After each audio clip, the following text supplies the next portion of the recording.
بسم اللہ الرحمن الرحیم۔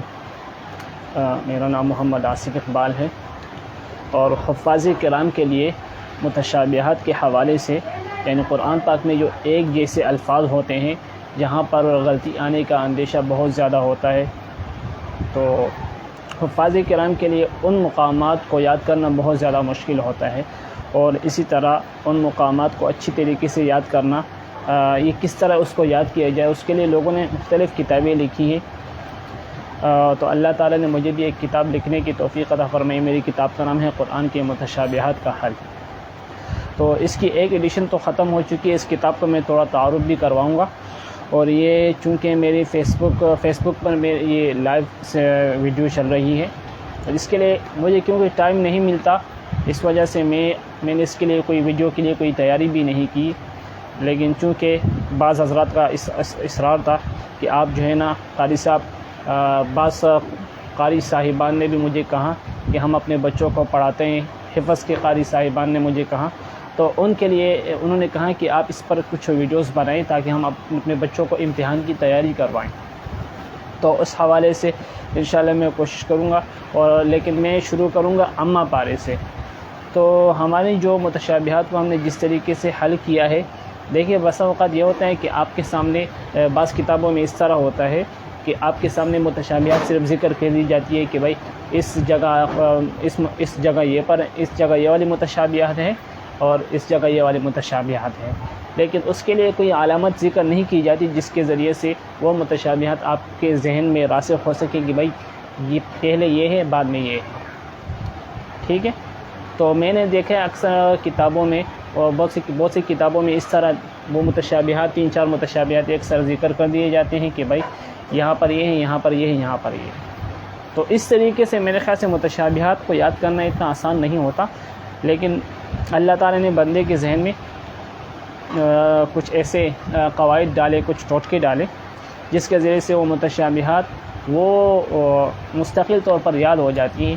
لیکن اگر بہت سی متشابہات انشاءاللہ آپ کو مستقل طور پر یاد ہو جائیں گی، اور جو متشابہات مستقل طور پر یاد نہیں ہوں گی تو کم سے کم یہ ہوگا کہ بھائی وہ زیادہ وقت تک یاد رہیں گی۔ یعنی پہلے جو متشابہات آپ کو 1 دن 2 دن 3 دن، یعنی آپ نے آج سپارہ یاد کر لیا تو 2-3 دن بعد آپ سے متشابہات وہ والی بھول جاتی ہیں کہ بھائی کون سا متشابہ کہا تھا، کون سا متشابہ کہا تھا۔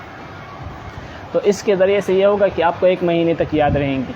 بہت سے متشابہات تو ایسی ہوں گی جو مشہور متشابہات ہیں، وہ آپ کو مستقل یاد ہو جائیں گی، جس طرح مجھے بھی آج بھی بہت ساری متشابہات یاد ہیں ان قواعد کی وجہ سے۔ تو پہلے میں آپ حضرت کے سامنے تھوڑا سا کتاب کا تعارف ذکر کر دوں جو میں نے اپنے کتاب میں عرض مصنف لکھا ہے، تو دیکھ لیں۔ بسم اللہ الرحمن الرحیم، نحمدہ ونصلی علی رسولہ الکریم۔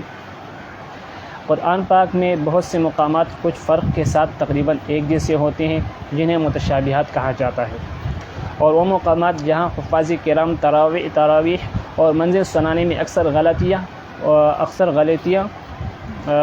ہوتی ہیں، اور وہ مقامات جہاں حفاظ کرام سے تراویح اور منزل سنانے میں اکثر غلطیاں ہوتی ہیں زیادہ تر متشابہ مقامات ہی ہوتے ہیں، جن میں بعض اوقات تو قاری پڑھنے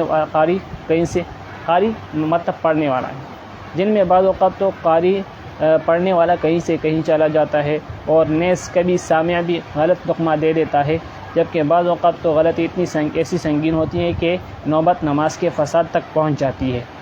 اکثر جب ہم حفظ میں دوست آپس میں ایک دوسرے کو منزل سناتے تھے، پارا سے سناتے تھے، تو بسا اوقات جب کوئی متشابہ مقام آ جاتا تھا تو ہم مثال کے طور پر واتقوا یوما لا تجزی نفس عن نفس شیئا ولا یقبل منها شفاعۃ، تو ہم اپنے ساتھی سے، یہ شفاعت اور عدل متشابہ آ رہا ہے، تو ہم اپنے ساتھی سے پوچھتے تھے کہ جب متشابہ آ جاتا تھا تو ہم اس طرح سر ہلا کر پوچھتے تھے کہ بھائی شفاعت، یعنی کیا شفاعت آ رہا ہے؟ تو اگر وہ ہمیں اس طرح کہہ دیتا کہ بھائی ہاں تو پھر ٹھیک ہے۔ تو یہاں پر آپ کو اس طریقے سے انشاءاللہ متشابہات یاد ہوں گے کہ آپ کو اس طرح یہ کہنے کی ضرورت نہیں پڑے گی کہ شفاعت۔ اب آپ دیکھیں جب آپ تراویح سنا رہے ہوتے ہیں تو ایسی صورت میں تو آپ کسی کو اس طرح بھی نہیں کر سکتے کہ شفاعت، بلکہ فوراً جو ہے نا وہ آپ کی پیچھے سے غلطی نکال دیتا ہے۔ اور کبھی کبھی اس میں یہ بھی ہوتا ہے کہ جو پیچھے والا جو سامع ہوتا ہے وہ بھی آپ کو غلط بتا دیتا ہے، کیونکہ جس طرح متشابہ آپ کو لگ رہی ہے، جو سامع ہے نا، ہمارا یہ تجربہ ہے، جو سامع ہوتا ہے اس پر اور زیادہ لوڈ ہوتا ہے کہ ابھی غلطی آئے گی، ابھی غلطی آئے گی، تو جس کی وجہ سے اس کو بھی وہ فیس کرنا بہت مشکل ہوتا ہے۔ کبھی کبھی وہ بھی غلط بتا دیتے ہیں، جو آگے متشابہ آ رہا ہوتا ہے وہ آپ کو پہلے بتا دیتا ہے، پہلے والا متشابہ آپ کو بعد میں بتا دیتا ہے۔ تو یہ جو مشاہدہ ہے ہمارا، ٹھیک ہے۔ تو اچھا، اللہ تعالیٰ کا بندہ ناچیز پر کرم ہوا اور ذہن میں کچھ ایسے طریقے اور قواعد اور ٹوٹکے آئے جو متشابہات کے حل میں بڑے مفید ثابت ہوئے، اور جن کے ذریعے 1400 کے لگ بھگ متشابہ مقامات حل ہو گئے۔ تو میں نے اپنی اس کتاب میں تقریباً 10 ایسے قاعدے ذکر کیے ہیں جس کے ذریعے سے 1400 کے لگ بھگ متشابہ مقامات وہ اس طرح حل ہو جاتے ہیں کہ مستقل طور پر وہ یاد ہو جاتے ہیں، ٹھیک ہے انشاءاللہ۔ اور وہ قواعد بھی ایسے ہیں کہ آپ کو رٹا لگانے کی ضرورت نہیں، آج آگے دیکھیں۔ لہذا جن حفاظ کو باقی قرآن تو یاد ہو لیکن متشابہات میں اکثر الجھ جاتے ہو۔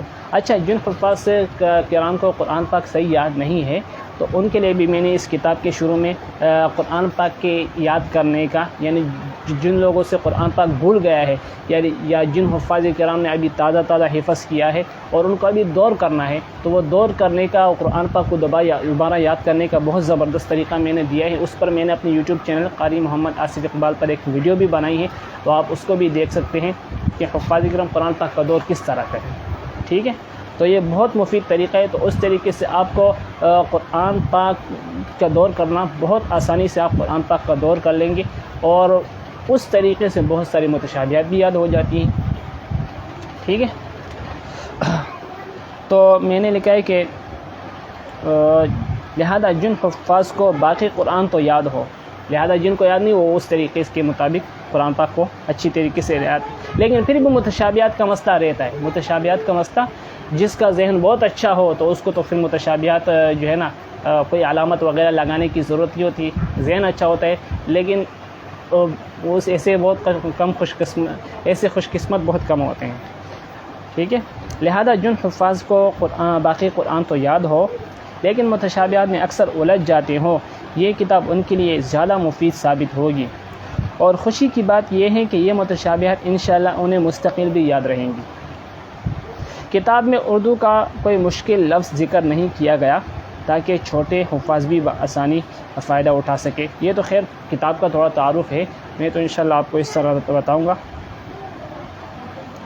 کتاب میں مذکورہ، اور کتاب کی جو پہلی ایڈیشن ہے وہ ختم ہو گئی ہے، تو بس کوشش جاری ہے کہ جلد از جلد اس کی دوسری ایڈیشن آ جائے، کیونکہ بہت سے لوگ مانگ رہے ہیں۔ کتاب میں مذکورہ قاعدے انتہائی مختصر ہیں اور آسان بھی اتنے ہیں کہ رٹا لگا کر یاد کرنے کی بھی ضرورت نہیں پڑے گی، تو پھر کس طرح یاد ہوں گے؟ بلکہ ہر قاعدے کی چند مثالیں دیکھ کر ہی انشاءاللہ قواعد ذہن نشین ہو جائیں گے۔ میں اس کتاب کے ذریعے متشابہات میں قواعد جاری کرنے کی اتنی مشق ہو جائے گی کہ جس کے ذریعے سے ان متشابہات میں بھی قواعد کو جاری کیا جا سکے گا جو ہم سے رہ گئے ہوں۔ اللہ تعالیٰ سے دعا ہے کہ اللہ تعالیٰ اس کتاب کو خالص اپنی رضا کا ذریعہ بنائے اور حفاظ کرام کے لیے اسے زیادہ سے زیادہ نافع اور مفید بنائے۔ پھر آگے میرے دعائیں لکھی ہیں، دعائیں بھی پڑھ لیتے ہیں چلو۔ نیز میرے اور میرے والدین اور اساتذہ کرام بالخصوص استاد محترم مولانا محمد حنیف خالد صاحب مدظلہم کے لیے جنہوں نے بندہ کو اپنی مفید مشوروں سے نوازا، اور میرے گھر والوں بالخصوص میرے چھوٹے بھائی محمد ناصر اقبال کے لیے جنہوں نے بندے کو یہ کتاب لکھنے پر ابھارا، دنیا و آخرت کی کامیابی اور نجات کا ذریعہ بنائے، آمین۔ تو یہ تھوڑا سا کتاب کا تعارف تھا۔ تو اب میں قواعد کی طرف آتا ہوں، زیادہ ٹائم لگانے کی جو ہے نا، تاکہ ویڈیو چلے زیادہ لمبی نہ ہو، کیونکہ لوگ لمبی ویڈیوز بھی نہیں دیکھتے، تو تھوڑا بہت کتاب کا تعارف تاکہ لوگوں کو کتاب کی اہمیت سمجھ آ سکے۔ تو جن لوگوں کے پاس کتاب نہیں ہے کوئی مسئلہ نہیں، ہم انشاءاللہ یہیں سے یعنی اس ویڈیو کے توسط سے ان کو یہ متشابہ انشاءاللہ سمجھ آ جائیں گے، اور انشاءاللہ کتاب بھی جلد از جلد چھپوانے کی کوشش کرتے ہیں، ٹھیک ہے۔ قواعد کے تھوڑے سے نام سن لیں۔ حروف تہجی والا قاعدہ، بہت سے متشابہات حروف تہجی کی ترتیب پر آئے ہیں، ٹھیک ہے۔ اسی طرح ایک قاعدہ ہے ایک جیسے حروف پر مشتمل زیادہ کلموں والا قاعدہ، ٹھیک ہے۔ الف والا قاعدہ، الف اصلی والا قاعدہ، زیادہ حروف والا قاعدہ. ابھی آپ ایسے ٹینشن میں چلے جائیں گے، اس وجہ سے شروع کرتے ہیں ڈائریکٹ متشابہات کو کہ کس طریقے سے ہم نے متشابہات حل کی ہیں. تو سب سے پہلے ہم عامہ پارے کی طرف آتے ہیں. تو عامہ پارے میں جو متشابہات ہیں، تو جہاں جہاں پر ہم متشابہات کو حل کر سکتے تھے تو ہم نے ان کو حل کرنے کی کوشش کی ہے. تو سب سے پہلے سورہ عبس، اور سورہ عبس کی آیت ہے فَلْيَنْظُرِ الْإِنسَانُ إِلَىٰ، سورہ عبس کی آیت نمبر 24 ہے. اور اس کا جو متشابہ ہے وہ آگے آ رہا ہے سورہ طارق کی آیت نمبر 5 میں فَلْيَنْظُرِ الْإِنسَانُ مِمَّا، فَلْيَنْظُرِ الْإِنسَانُ إِلَىٰ اور فَلْيَنْظُرِ الْإِنسَانُ مِمَّا. تو یہاں پر حروف تہجی والا قاعدہ جاری ہو رہا ہے. ابھی دیکھیں حروف تہجی میں الف پہلے آتا ہے اور میم بعد میں آتا ہے، لہذا فَلْيَنْظُرِ الْإِنسَانُ إِلَىٰ پہلے ہے اور فَلْيَنْظُرِ الْإِنسَانُ مِمَّا، مِمَّا جو میم والا ہے وہ بعد میں ہے. ٹھیک ہے. اب کسی کے ذہن میں آئے گا کہ بھائی الہ یہ تو حمزہ ہے، جو بعض قاری حضرات ہیں ان کے ذہن میں آئے گا یہ تو الہ جو ہے نا یہ تو حمزہ ہے، یہ تو الف نہیں ہے. ٹھیک ہے. تو بہت سی تو حمزہ کو بہت سے مقامات پر ہم نے حمزہ کو ہم نے جو قاعدہ بنایا ہے تو اس کے مطابق ہم نے جو حمزہ الف کی شکل میں لکھا ہوا ہے اس کو بھی ہم نے الف شمار کیا ہے. اسی طرح جو کھڑا زبر جو الف کی شکل میں لکھا ہوا ہے اس کو بھی ہم نے الف شمار کیا ہوا ہے تاکہ ہمارے متشابہات زیادہ سے زیادہ حل ہوں اس وجہ سے. ٹھیک ہے. تو اس وجہ سے ہم نے اس کو الف شمار کیا، ورنہ تجوید میں تو یہ اپنی جگہ پر ہے، الف یہ اپنی تعریف ہے، حمزہ کی اپنی تعریف ہے. تو فَلْيَنْظُرِ الْإِنسَانُ إِلَىٰ یہ پہلے، فَلْيَنْظُرِ الْإِنسَانُ مِمَّا یہ بعد. اچھا پھر آگے ہے وَإِذَا الْبِحَارُ، سورۃ التکویر آیت نمبر 6 وَإِذَا الْبِحَارُ سُجِّرَتْ، اور اس کا جو متشابہ ہے وَإِذَا الْبِحَارُ فُجِّرَتْ سورۃ الانفطار آیت نمبر 3 میں. تو دیکھو وَإِذَا الْبِحَارُ سُجِّرَتْ تو سین حروف تہجی میں پہلے آتا ہے وَإِذَا الْبِحَارُ فُجِّرَتْ، اور فا جو ہے نا حروف تہجی میں وہ سین سے بعد میں آتا ہے، لہذا سجرت والا پہلے ہے اور فجرت والا بعد میں. اچھا آگے دیکھیں.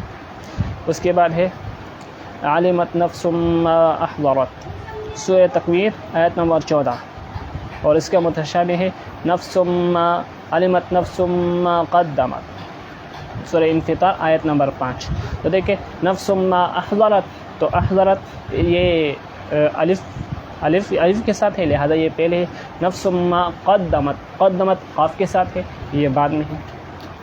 اب آگے چلتے ہیں سورہ انفطار آیت نمبر 6 یا ایھا الانسان ما. اچھا ابھی جس طرح کہ میں نے آپ کو بتایا کہ تھوڑا وہ کتاب سے ہی پڑھ لیتے ہیں کہ منہا اور شفاعتن میں جو الف ہے یہ الف اصلی ہے. منہا اور شفاعتن، دیکھیں آپ کو میں نے ابھی تھوڑی دیر پہلے بتایا کہ جو حمزہ الف کی شکل میں لکھا ہوتا ہے تو ہم نے اس کو اپنے قاعدے کے مطابق ہم نے اس کو الف شمار کیا کیونکہ وہ حمزہ الف کی شکل میں لکھا ہوا ہے. اسی طرح کھڑا زبر ہم نے اس کو بھی الف شمار کیا. حقیقتاً کھڑا زبر یہ الف نہیں ہے، اسی طرح حقیقتاً جو ہے نا یہ جو حمزہ ہے نا جو الف کی شکل میں لکھا ہوتا ہے وہ بھی الف نہیں ہے، لیکن عارضی طور پر ہم نے اس کو الف شمار کیا ہوا ہے. تو لہٰذا اگر جو کبھی کبھی ایسی متشابہات بھی آئیں گی کہ وہاں پر پہلی جگہ میں بھی الف آئے گا تو دوسری جگہ میں بھی الف آئے گا، تو وہاں پر ہم دیکھیں گے جو اصلی الف ہے جو تجوید میں جس کو الف کہا جاتا ہے.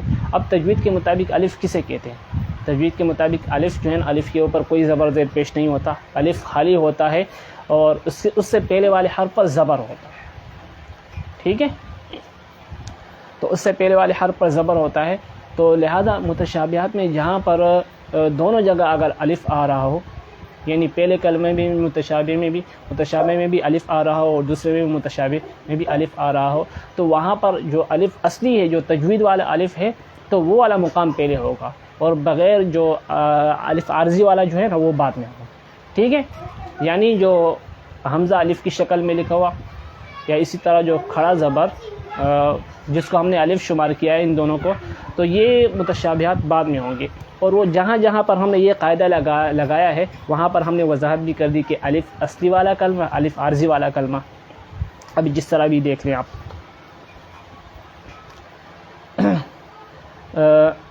یا ایھا الانسان ما غرک، اور ایک ہے یا ایھا الانسان انک، یا ایھا الانسان ما غرک. دیکھیے ماں میں جو ہے نا الف اصلی ہے، ماں الف جو ہے نا اس کے اوپر کچھ بھی نہیں ہے، الف ساکن ہے اور اس سے پہلے والے حرف پر کیا ہے؟ زبر ہے. ماں کو دیکھو، آپ نے اپنے ذہن میں سوچے ماں، تو یہ اس میں الف جو ہے نا وہ خالی ہے اور اس سے پہلے والے حرف پر زبر ہے، اور الف اصلی تجوید میں اسی کو کہا جاتا ہے.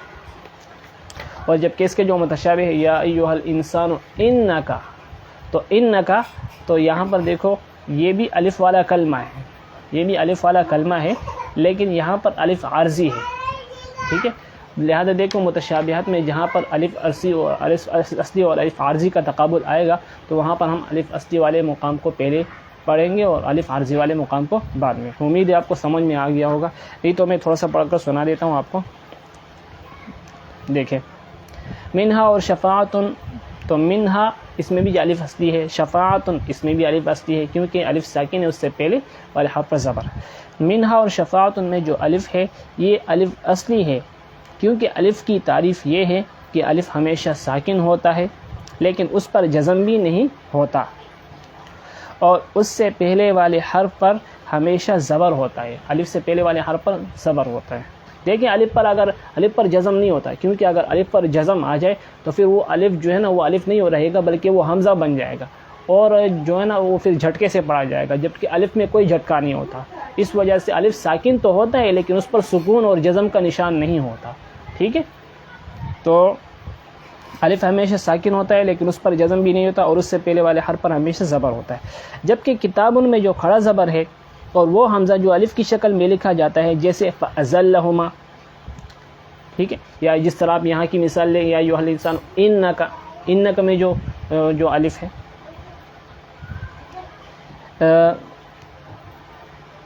فَأَزَلَّهُمَا یا انک، کہ حمزہ کو اس لیے الف شمار کریں گے کہ یہ الف کی شکل میں لکھا جاتا ہے. ٹھیک ہے، اور جو کتابن کے کھڑا زبر کو تو اس لیے الف شمار کریں گے کہ یہ الف کی آواز نکالتا ہے. ٹھیک ہے، اور فَأَزَلَّهُمَا کے حمزہ کو اس لیے الف شمار کریں گے کہ یہ الف کی شکل میں لکھا جاتا ہے.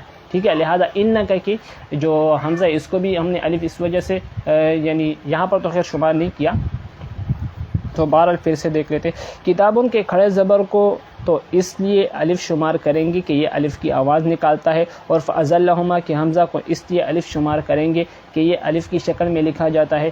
بس جاننا چاہیے کہ شفاعتن، کتابن میں کھڑا زبر ہے، اور فَأَزَلَّهُمَا میں وہ حمزہ ہے جو الف کی شکل میں لکھا ہوا ہے. بس جاننا چاہیے کہ شفاعتن، کتابن اور فَأَزَلَّهُمَا جیسے کلمات ہمارے قاعدے کے مطابق الف والے کلمات ہیں. اب قاعدہ ملاحظہ فرمائیں، اب الف والا قاعدہ ہے. ٹھیک ہے، الف والے کلمے کو الف والا کلمہ پہلے ہوگا اور بغیر الف والا کلمہ بعد میں ہوگا. ٹھیک ہے، جیسے وَلَا يُقْبَلُ مِنْهَا شَفَاعَةٌ، اور ولا میں شفاعتن الف والا کلمہ ہے، لہٰذا وَلَا يُقْبَلُ مِنْهَا شَفَاعَةٌ کو پہلے پڑھیں. جبکہ وَلَا يُقْبَلُ مِنْهَا عَدْلٌ میں عدل بغیر الف والا کلمہ ہے، لہٰذا وَلَا يُقْبَلُ مِنْهَا عَدْلٌ کو بعد میں پڑھیں گے.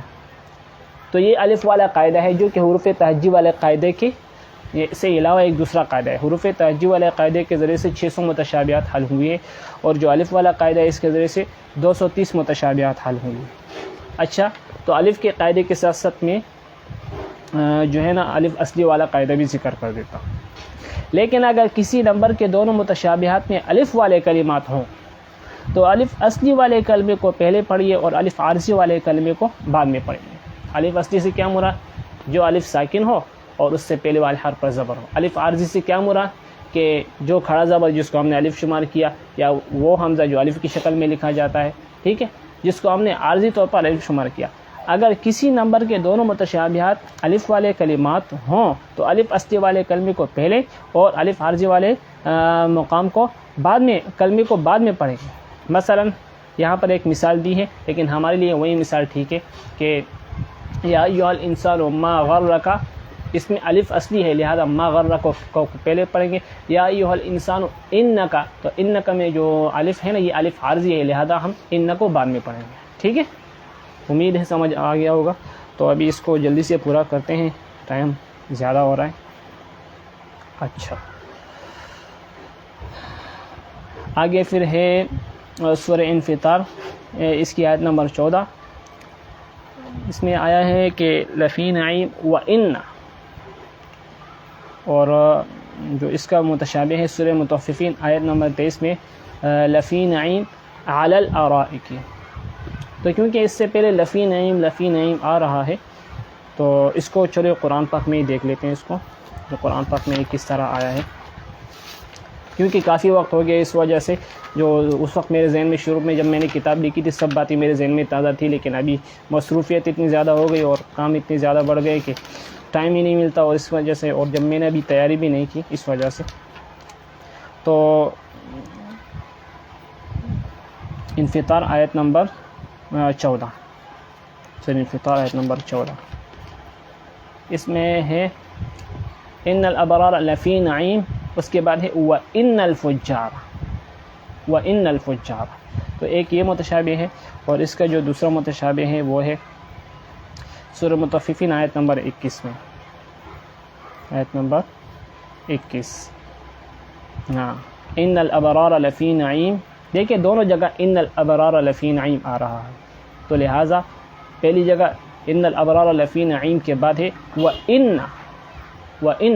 تو وَإِنَّ یہ الف والا کلمہ ہے، اور ان الابرار لفی نعیم علل، اس میں علی جو ہے نا یہ بغیر الف والا کلمہ ہے، علل. ٹھیک ہے، تو یہ بغیر الف والا کلمہ ہے، لہٰذا ان الابرار لفی نعیم وَإِنَّ یہ مقام پہلے ہوگا، اور ان الابرار لفی نعیم علل یہ بعد میں ہوگا. سمجھ گئے؟ پہلی جگہ الف والا کلمہ ہے وَإِنَّ، دوسری جگہ بغیر الف والا کلمہ ہے علل. سمجھ گئے جی؟ تو یہاں پر الف والا قاعدہ جاری ہوا ہے. اچھا، ابھی آگے دیکھ لیں. اچھا، ہمارے ایک اور قاعدہ ہے، دیکھیں زبر زیر پیش 3 قسم کی حرکات ہیں، ان کو حرکات کہتے ہیں تجوید میں. تو زبر زیر پیش، اس میں جو سب سے آسان حرکت ہے اس کو کہتے ہیں زبر. زبر جو ہے نا اس میں با زبر با، بڑے آسانی سے زبر ادا ہو جاتا ہے، زبر والا حرف. لیکن اگر پیش ہو تو آپ کو اس میں تھوڑا سا اتنی سہولت سے ادا نہیں ہوتا، بلکہ آپ کو تھوڑا سا ہونٹ کھول کرنا پڑتا ہے، جس طرح کہ بو بو.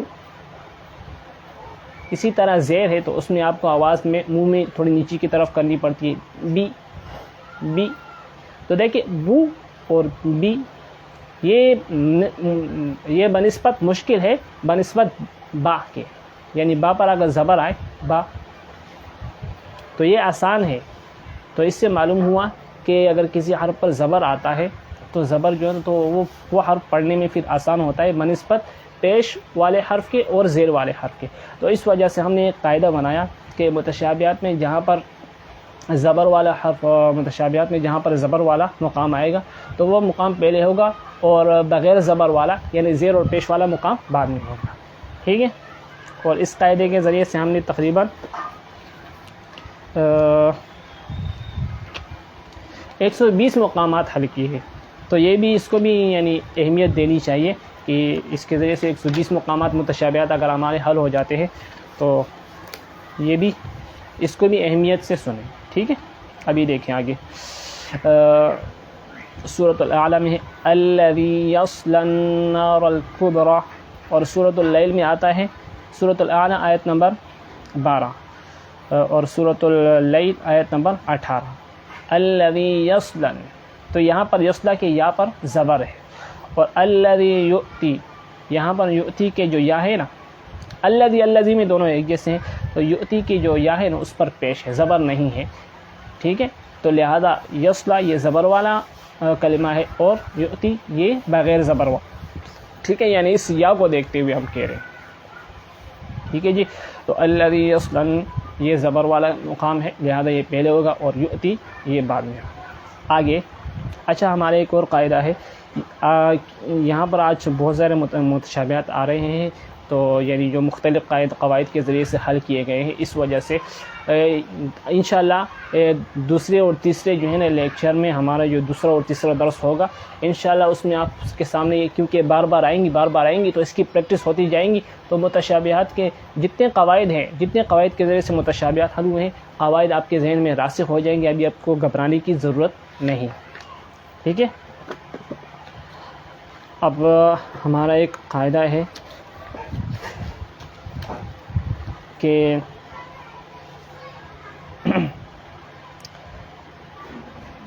جس ایک جیسے حروف پر مشتمل زیادہ کلموں والا قاعدہ. مثال کے طور پر ایک جگہ یا والے 2 کلمے ہیں اور دوسری جگہ ایک جگہ یا والے 3 کلمے ہیں, دوسری جگہ نا یا والے 2 کلمے ہیں. تو لہذا جہاں پر یا والے 3 کلمے ہیں وہ مقام پہلے ہوگا. ایک مثال دے رہا ہوں. اور جہاں پر یا والے 2 کلمے ہوں وہ مقام بعد میں ہوگا. اور اسی طرح ابھی دیکھیں وزوجک یہاں پر واو والا کلمہ ہے. اس طرح وکلا یہ بھی واو والا کلمہ ہے. جبکہ اس کے متشابہ جو دوسرا مقام ہے وزوجک جنت فکلا. ٹھیک ہے. تو یہاں پر وزوجک تو واو والا کلمہ ہے لیکن فکلا یہ بغیر واو والا کلمہ ہے. تو لہٰذا پہلے مقام میں واو والے 2 کلمے ہیں, لہٰذا یہ مقام قرآن پاک میں بھی پہلے آیا ہے. اور جو دوسرا مقام ہے وزوجک الجنت فکلا, اس میں فکلا بغیر واو والا کلمہ ہے. تو گویا کہ پہلی جگہ واو والے 2 کلمے ہوئے لہٰذا وہ متشابہ پہلے ہوگا, اور جو دوسری جگہ ہے وہاں پر واو والا 1 کلمہ ہے لہٰذا وہ متشابہ بعد میں ہوگا. تو یہاں پر بھی اسی طرح کا ایک متشابہ ہے کہ تو یہاں پر یہی قاعدہ چلا ہے. قاعدہ بھی میں پڑھ کر سنا دیتا ہوں. دیکھیں, جس مقام پر ایک جیسے حروف والے کلمے زیادہ ہوں وہ مقام پہلے ہوگا, اور جس مقام پر ایک جیسے حروف والے کلمے کم ہوں وہ مقام بعد میں ہوگا. جیسا کہ انت وزوجک الجنت وکلا میں واو والے 2 کلمے ہیں لہٰذا اسے پہلے پڑھیں گے, اور انت وزوجک الجنت فکلا میں واو والا 1 کلمہ ہے لہٰذا اسے بعد میں پڑھیں گے. اچھا, اس قاعدے کے ذریعے سے 163 مقامات حل ہوئے ہیں متشابہات, لہٰذا یہ بھی بہت اہم قاعدہ ہے. آج یہاں پر اس کی کون سی مثال ہے؟ یہاں پر اس کی جو مثال آ رہی ہے وہ ہے فَأَمَّا مَنْ, یہاں پر قرآن پاک کی کھول کر دیکھ لیتے ہیں.